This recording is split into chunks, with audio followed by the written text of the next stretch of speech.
Good evening, familia. This is your host, Ray Collazo. Thank you for watching and listening to the Found Translation Talk Show.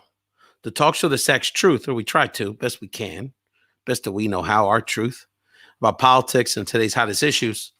And when it's a little slower, we talk about basketball and, what cool Netflix show you're watching.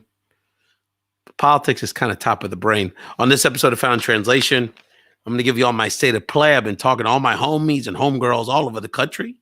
So I'm giving you some real good cheesemint political nuggets that I know our people appreciate. And later on the show, at the end of the show, I'm going to give a shout out to a new political figure that I just learned about today who entertained us quite a bit, who is a part of the essential workers that are making our democracy work. And again, this is Ray Collazo. I'm going to give you a little sense of the state of play. I'll give you some thoughts on kind of how the Latino vote falls into this whole situation, where we go from here in our politics. And like I said, give a shout out to our essential workers in the election administration game that are actually making our democracy function, which is actually one of the surprises of this whole mix. Thank you so much. I appreciate the love. I actually had a few people say, hey, Ray, you're doing a show tonight, right? We got to hear what's going on. Appreciate that. And in fact, what I'm going to do, if anyone is game, I know people really like when I put them on the spot to come on camera, but I will put Gaso, the link to actually come onto the show. If anybody wants to chat with me on politics on the air, they're more than happy to do so. So let's start with kind of where we're at with this election, my friends, as of Thursday night, a little after 10 o'clock. So, Biden's in the driver's seat electorally. He only needs, we really have four, even though North Carolina and Alaska technically are undecided, those are basically going to be Trump states. At this point, Biden only needs Pennsylvania or some combination of two of the other three states.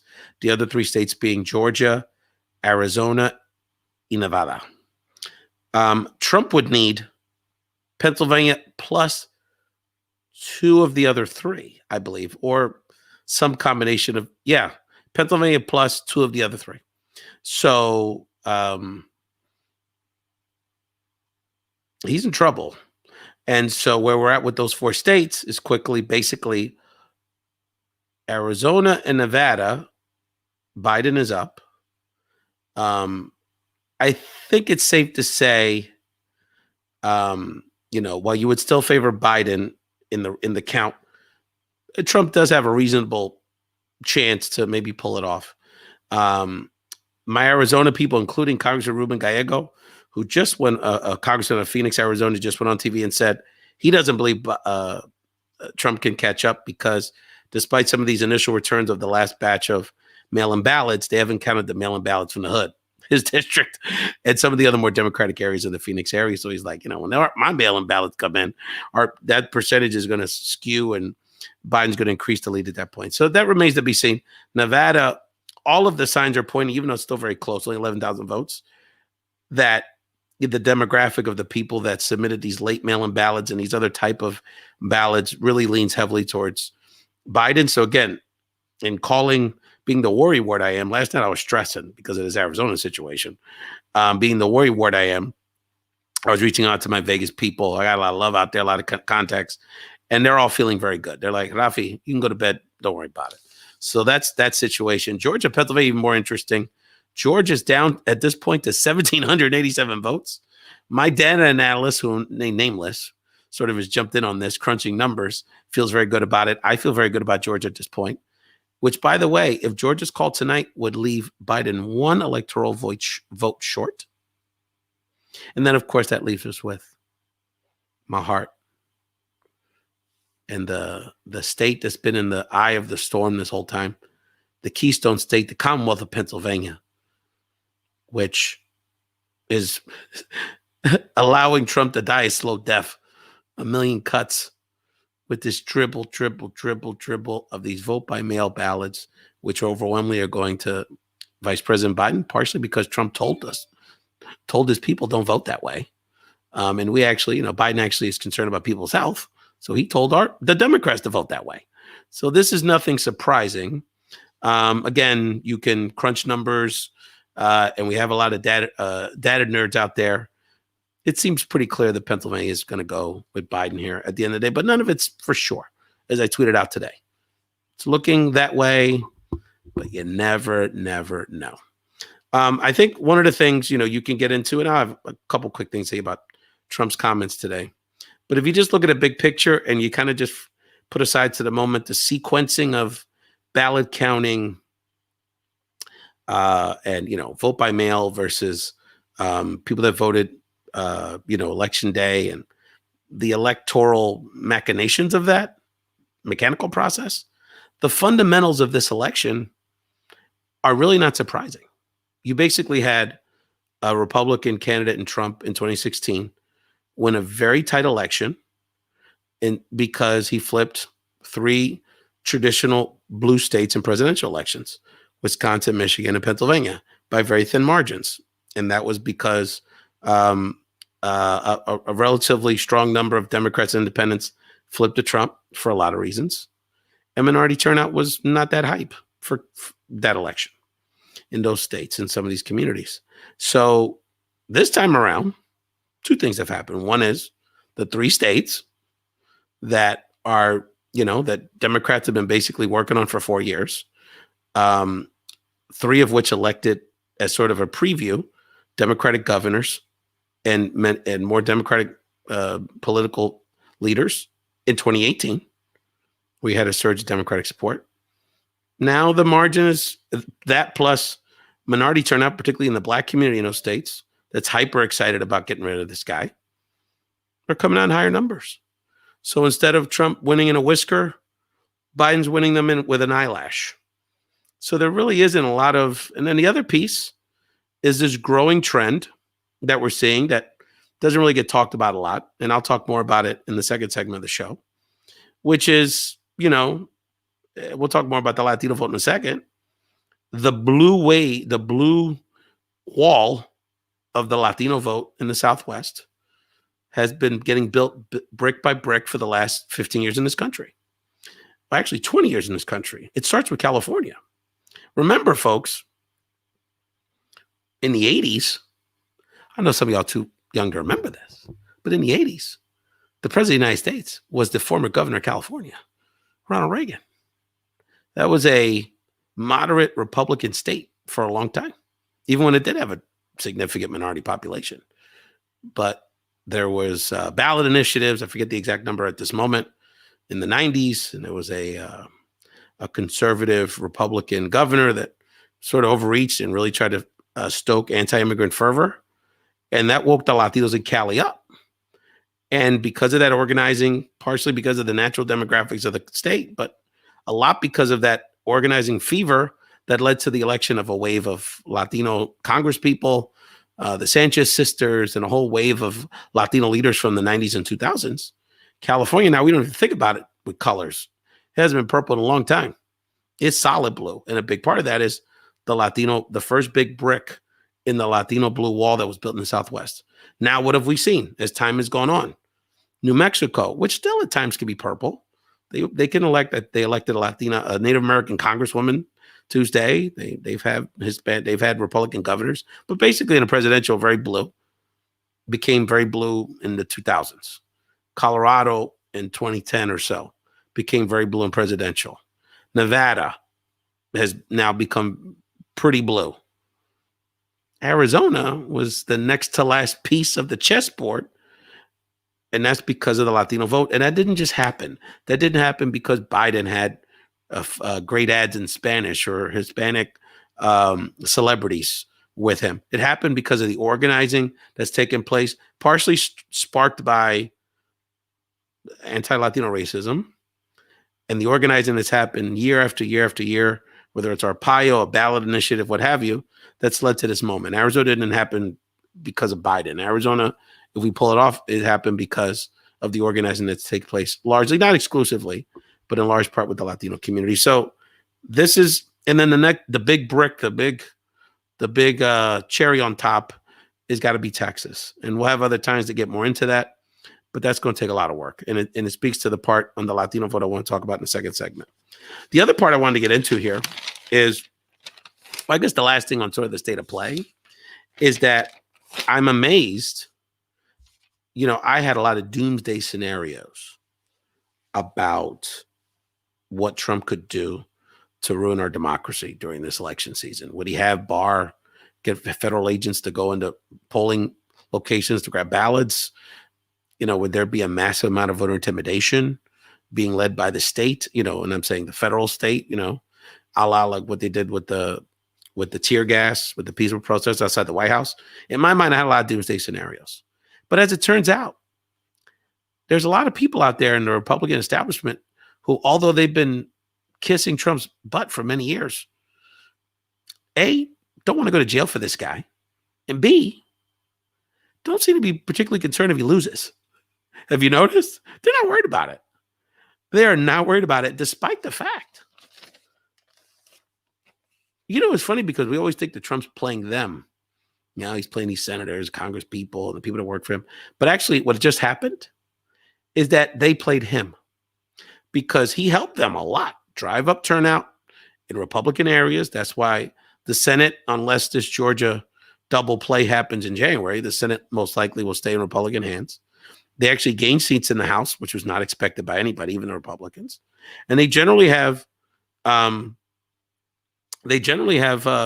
quite well on Tuesday outside of him with their state legislatures. So they actually used him to drive up turnout, but they didn't lift many fingers to help him cling on, even though there's not much to cling on. And so while, obviously he's going to do recounts and a lot of lawsuits, if you really think about it, this pushback and this attempt to be a thug and a dictator has actually been a pretty meek performance. And I don't anticipate this being as much of a problem for us as I think we would have anticipated. Yes, as my good friend Francis is saying in the chat, he'll give tantrums. He'll go on TV and lie as he did earlier today.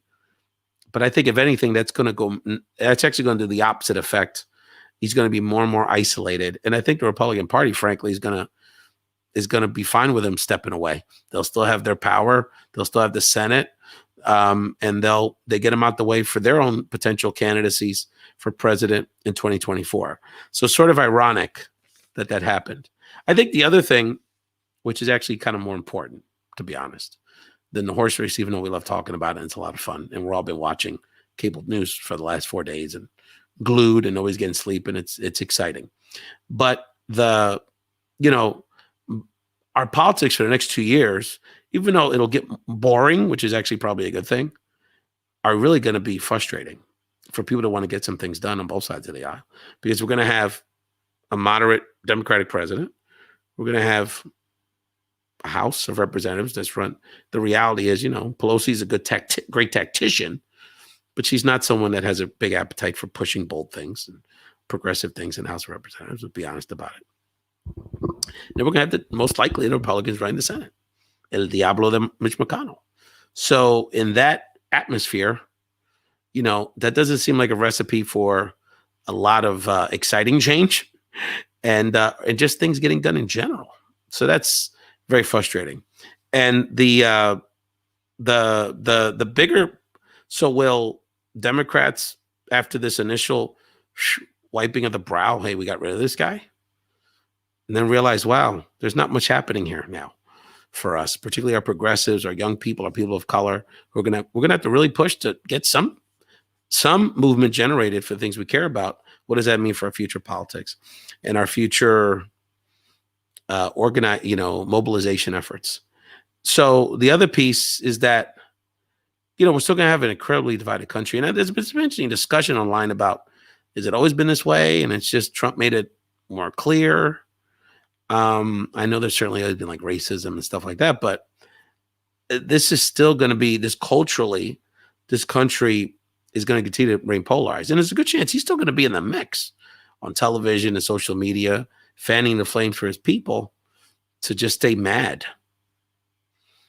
because they feel like the other half of the country looks down on them, mad because of the very quick global economic and cultural changes of this country. The demographics of this country are moving very quickly. The economics of this and the technological boom of this country is moving us really quickly. And so, for those reasons, and we can argue,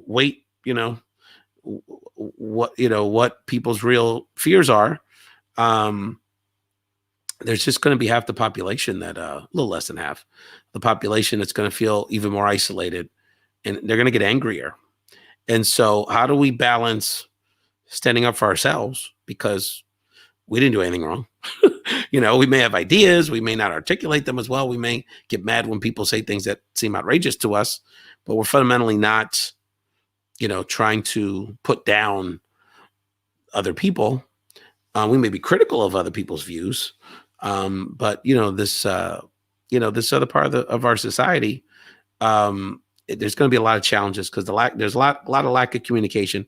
And maybe to think about it optimistically, Biden this is sort of his skill set. So we hope that Biden can try to bring some dialogue together, because we're not going to resolve these problems just gaining power over the other. And that's not a fun thing to say. I don't know where we go with it. I don't certainly say that because I want to diminish what we want to do for a better country for all of us. But that's this works best when we have we do the difficult work of trying to build some consensus. And Biden, again, that's kind of his skill set. So let's hope for, let's see how the results go. You're a betting person. You're probably talking at this point, 95% plus Biden will eventually become president. And we'll see what it takes to get Trump out of La Casa Blanca. What I want to do now, I'm going to take a quick break. I want to play, if people didn't see it, or if they saw it, they see it again. I want to show a music clip of an incredible young woman que se llama Fabiola Mendez. Fabiola Mendez appeared on the show about 5 weeks ago. Fabiola Mendez is a cuatrista from Caguas, Puerto Rico, who was the first graduate of the prestigious Berklee College School of Music for playing the cuatro. So let's watch a great clip of a recent performance of Fabiola Mendez on Found Translation, and I'll be back to talk about the Latino vote in 2020. A escuchar, pero yo sí me encontré con un pajarito pequeño que mientras iba en busca del sol se topó conmigo y a mi oído cantó esta simple melodía. Pero yo sí me encontré con un pajarito pequeño que mientras iba en busca del sol se topó conmigo y a mi oído cantó esta simple melodía.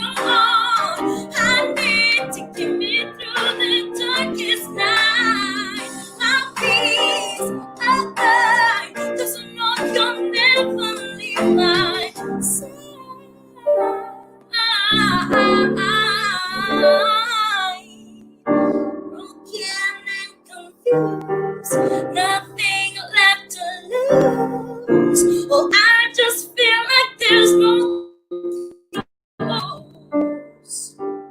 I'm sure it's all over now until I think of you. See, we love the music here. We love the entertainment. So I said, let me throw out another video. I had to set up a video clip on my show at the end of the show. That was Fabiola Mendez, the first entertainer. Check out at FabiolaMendezMusic.com. And the second one was Heidi and Rosa. Check out Heidi and Rosa on social media. A great diva, a great artist and singer based up in Rochester, New York, representing for the upstate New York crowd, Mercedes Vasquez and all her friends up there. So I wanted to quickly get into the Latino vote. Give people, look, and there's going to be a lot of number crunching around this. We're still not going to complete all the numbers. They got to count votes all over the country still and verify them. And there's obviously been a lot of provocative conversation about, the Cuban piece, Latinos that voted for Trump. But let me just give you sort of some of the fundamentals. The first thing is we made history this year as Latinos because not only did we vote in increasing numbers, our highest ever. I think it's going to fall somewhere. We were looking at 14 million and change. It's probably going to be in the 15 to 16 million range. So that's significant. The other thing that's significant is that makes us the largest minority voting group in the country. So, sort of on par and now probably slightly ahead of the African-American community.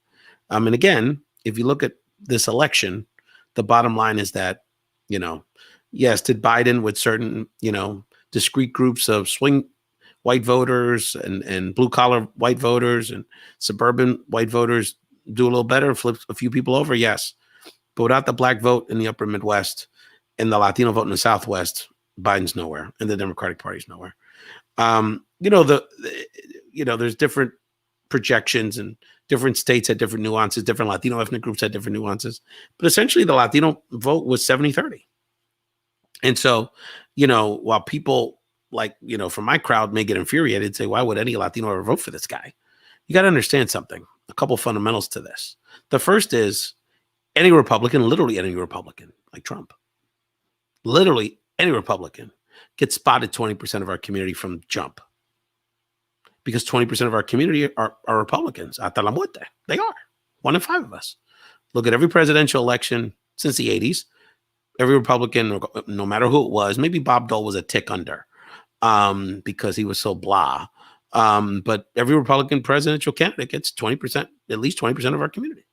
Now, and we know who those folks are. This is no great mystery. If you're from the community, you talk to people, you know what ours. It's people that, they profile like conservative people. Our real religious conservative Latinos, which is a growing community, particularly in the Protestant evangelical community. The business tycoon Latinos, that are, they're into making their money and that's their priority, and they believe the Republicans are going to leave their taxes alone. And we can debate that, but that's a legitimate view. And then that third piece is that law and order Latino, the Latino cop guy, the military family that, hey, they're red, white, and blue, and they have a certain worldview because of their law and order bona fides. And again, I may not agree with some of that, but I respect it. And then what has Trump done? He built upon it, but in a few ways. One is, most fundamentally, he put some work into it. And that's something we don't feel comfortable talking about. But between the massive, massive amount of information, largely, not all, largely disinformation, but mostly just attention that Trump pays to these certain subgroups of Latinos, whether it's Cubans in Miami, our religious conservatives, our young Latino men that, kind of that, that confused Ice Cube, Kanye kind of young male voter type. It's effective, or has somewhat effective, so on some level, there's two answers to this, because that's going to be the question. How do we get more Cubans to vote progressive? The Cuban piece is so distinct, but how do we shrink this back? How do we begin to engage and mobilize our Latino community, not only to vote more Democratic potentially in certain communities, but just to turn out more and mobilize more for Democrats? There's two answers. One that's an easy answer, one that's a hard answer. The first answer is you organize. And a big part of this is on the Democratic Party. Because one of the things that I almost kind of appreciate about this moment, I'll give a little love to my Latino Republicans out there, is that, nobody deserves our vote automatic. So if the argument is, hey, at least he paid attention to me and spoke about a few things that I care about, that's a reasonable response. Again, I may not like it, and 70% of us don't like it, but we got to respect that. The second, so Democrats got to put the work in, understand these nuances, understand that we all look at this from a different perspective, regionally, culturally. We're all different on some level. There are things that tie us, and so there's ways to thread these needles, but you got to put the work into threading these needles. Think about it, and the bottom line is you got to invest in that. Think about between the mainstream media, the Democratic Party, the Democratic establishment, on some level, the progressive world, how much they obsess with the mythical white moderate swing voter. Think about how much time and energy and documentaries and New York Times features and interviews on MSNBC. How many times do they sit around in some diner in Canton, Ohio, and talk to middle-aged white people about Democrats and Republicans? And this is the reality of the situation.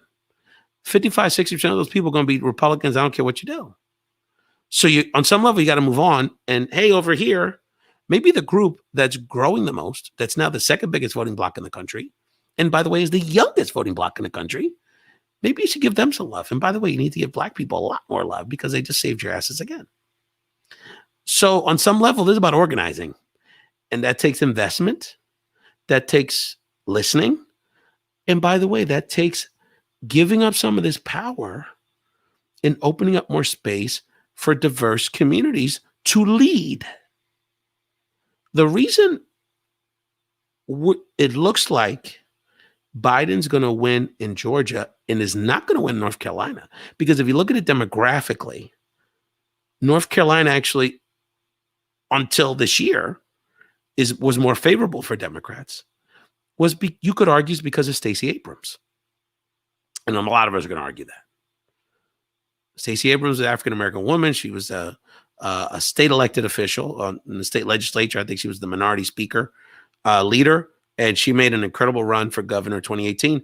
But she didn't just run for office. She built an incredible infrastructure of mobilizing largely African-Americans. But first time there was ever a Latino operation in Georgia. And by the way, over 125,000 Latinos voted in this election.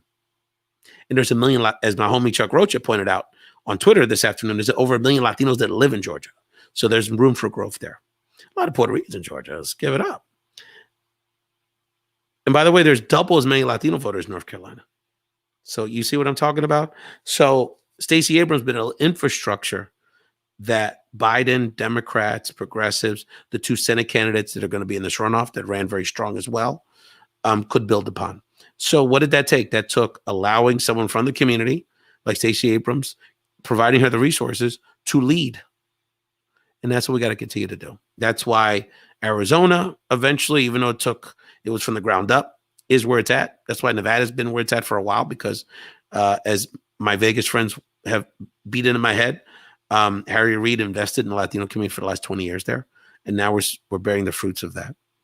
And, so on some level, that part's kind of the easy part. We just got to have the investment.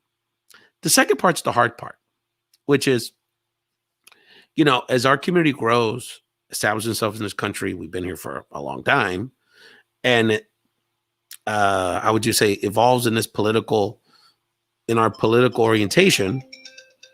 The reality is that part of the dynamic of this election, which was very scary for people like us, largely, is that there's some Latinos that made a pretty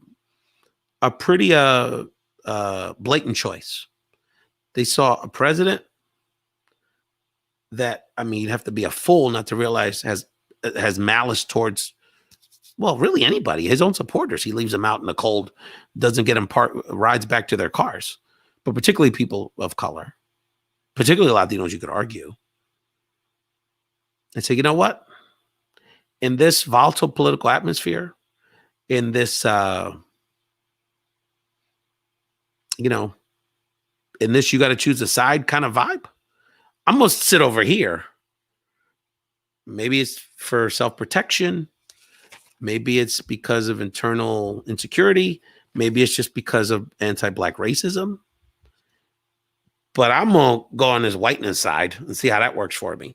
And I'd rather be associated with white supremacy in this worldview. And maybe there's some things within that larger worldview with the economy or, law and order that which actually is based on racism too, FYI, that I'm down with. But the reality is that's the choice they made. And so that's a hard one, because it's beyond the politics. It's way beyond the parties. Let's be honest. This guy's not really a Republican. None of these people care about deficits or really any sort of family values. Trump, family values, or, foreign policy. There's none of that really. The reality is that this is he's really representing a maintenance of power by a certain, not really just white people, just like a certain white people that have a certain worldview of how the country should be. that this country was built for us, and all these other people are just sort of side characters. As you're seeing from the pushback of just allowing Black people to have their vote counted. That's what you're seeing the last couple of days, right? So that piece around are Latinos going to start a cleavage between Latinos that are going to basically going to choose to function in society as politically as white people and the rest of us? That's what we got. That's a hard one. We're going to have to deal with that. We're going to have frank conversations. I always try to bring those kind of conversations to the table. And frankly, we're going to have to, the understanding's got to begin with us, because we have to bring some of those people into these conversations to figure this out. Because we can disagree on policy stuff. That's okay. Nothing wrong with that. We have to have different opinions and different perspectives, and different issues call for different folk, ideologies. But if we're going to have a significant amount of our community say, I want to disassociate myself with the rest of y'all, and what the cultural and political implications of that are incredibly significant. So before I get into the man that I just learned about, that I want to shout out on the show, let's watch a clip. I'm going to show you a few clips. Well, let's just show Frank and Negron, and then I'll come back and we'll talk about this brother who I want to salute today, representing this incredible group of Americans that actually have saved our democracy this week. And I want to give this brother a little love on Found Translation. I got the blessing from Rubén Blades to do a song with him as a collab, which is amazing because the man is a freaking musical genius and a big influence. So I figured I'd sing a piece of his, because I think it's pretty appropriate for the times that we're in. It was appropriate before. I think it's a little even more appropriate now. So I'll sing a little piece, and it goes like this. It says, hace algún tiempo le preguntaba a un chiquillo por el significado de la palabra patria. Y como aquel viejo poema le di así: flor de barrio, hermanito, patria, son tantas cosas bellas como aquel viejo árbol. Y con el alma en la garganta le dije así: no memorices lesiones de dictaduras y encierros. La patria no la define esos que suprimen un pueblo. Ay, la patria es un sentimiento en el alma del viejo. Patria, son tantas cosas bellas.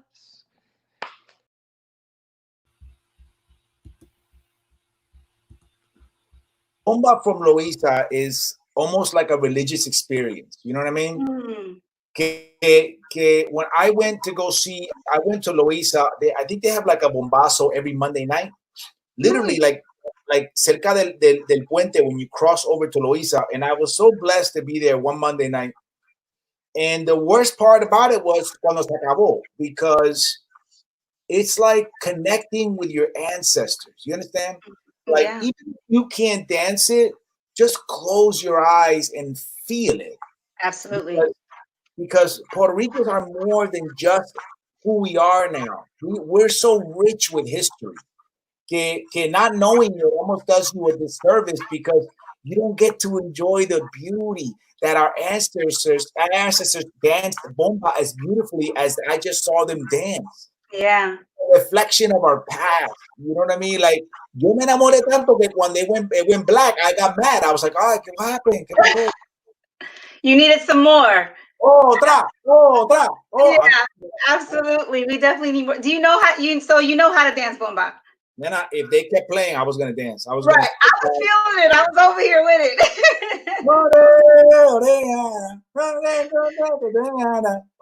it just, you know, se te entra. And once it comes in your body, you know. Yes. Oh, here you go. Here you go. Giving us all a lesson. We're gonna save that for the after party. Okay. It's good to see always our homegrown Mia Mendez and Ellie Castro. I was teeing up something, so I wanted to sneak that video in. And of course, Frankie Negron. Frankie has been very into this political season. If folks follow Frankie Negron and Ellie Castro on social media, Mia, they've all had a lot of great things to say. And Frankie's been really into it. Memes. I mean, he is hype as anybody. He's probably watching cable news right now. So respect to our friends. You know, one of the things that, again, I think has been a positive out of this whole thing is that our democracy is administration. I mean, with the ballot issue, the threat of this nonsense with Trump, you know, yeah, we're waiting a couple of days. And there's like really obvious logical reasons for that, for these last 3 states. Oh, by the way, the Republicans in these legislatures didn't provide the resources so we could count quicker. So they're the ones that wanted this to drag out. You know what I mean? Like Pennsylvania Democrats wanted to start counting these ballots weeks ago, but they got blocked by the Republicans in the legislature. Shocking. So they created this scenario. Overall, if you think about it, around the country, our election systems worked. And, you know, voting rights activists like myself have oftentimes kind of poo-pooed the idea because we have all this decentralization in a voting system. Every sort of county election administrator sort of has their own fiefdom. But actually, that's kind of worked here because it didn't allow one person or a dominant political figure to try and manipulate this whole situation. So, you know, we'll see. Things always happen and you find out things after the fact. So I'm not going to swear this is all going to be perfect because I don't know. But it's pretty clear that, you know, our systems help. So I want to give a shout out to all these people that are making it happen. You know, these, you know, civil servants, you know, people that work for county government or city government are just getting hired to count ballots, you know, over these last few weeks. You know, they're working weird hours, working a lot. There's a lot of pressure on them. There's everyone looking at what they're doing. There's people observing them. They're on. I mean, these ballots getting counted on live streams. You know, there's a lot of pressure. People want to do this right. So the person who I wanted to show a clip of, who I just really found out about today, and it was a treat to get to know who he is. He seems like quite a character. Is a gentleman named Joe Gloria. Joe Gloria, I believe, is Latino. Joe Gloria is the election administrator in Clark County, Nevada. Clark County is basically Las Vegas and the Las Vegas area.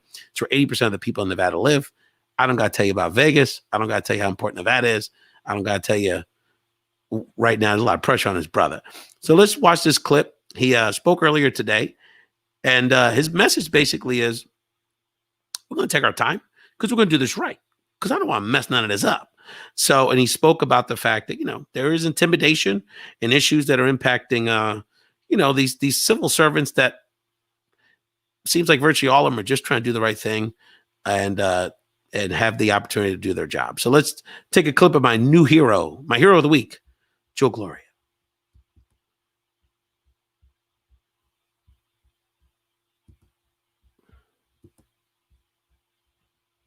I can tell you that my wife and my mother are very concerned for me, but we have security here. We have law enforcement who are protecting us. I am concerned for the safety of my staff. We're putting measures into place to make sure that we have the security that's necessary. Again, we're going to begin to monitor the vehicles as they come in to make sure that they should be here and that they're parking properly so that we don't prevent our employees from having an issue getting in and out of the facility. But I feel safe. We're going to be okay. We're going to continue to count. We will not allow anyone to stop us from doing what our duty is in counting ballots. You have run in a lot of elections. You are not on the ballot today.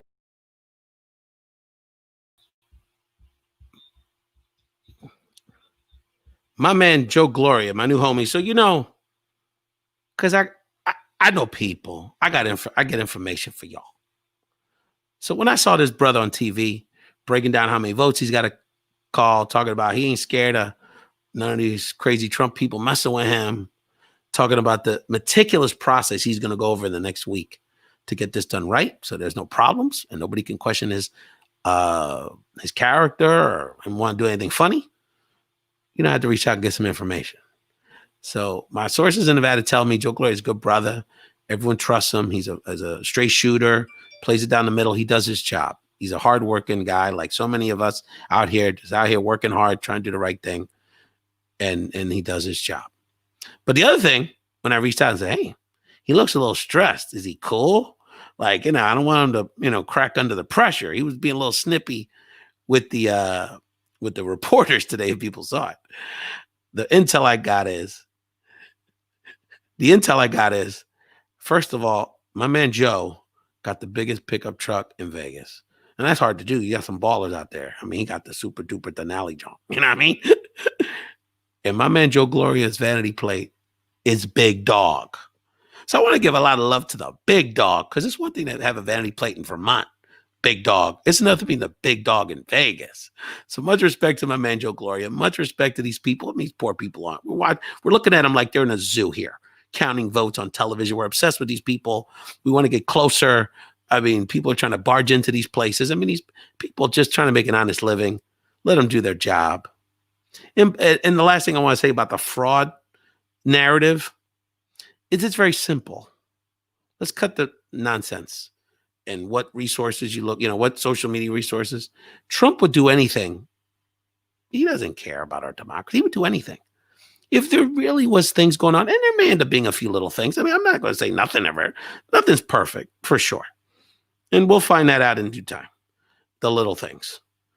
But if something really egregious was happening, especially in these county election boards that were going to decide this election, Trump has the Department of Justice on his side. I don't know if y'all realize that.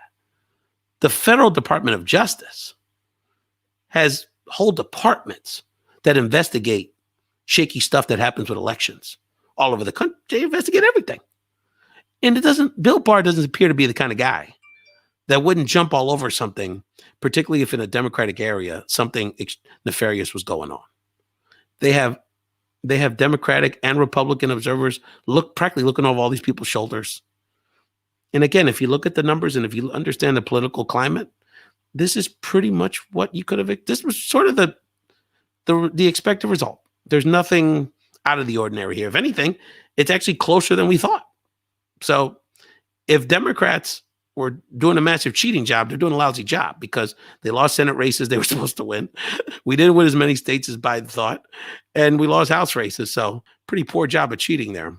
I want to address a couple of things. Always appreciate our friends in the chat. Well, first of all, shout out a future councilwoman in New York City, Alexa Aviles. She's just amazed that our civil servants have to deal with this nonsense with threats and hostile protesters outside, government offices. I want to shout out our homie, Jose Rodriguez, who was bugging me earlier today. Hey, you're going to do a show, right? We got to talk about this. Appreciate you, Jose, as always.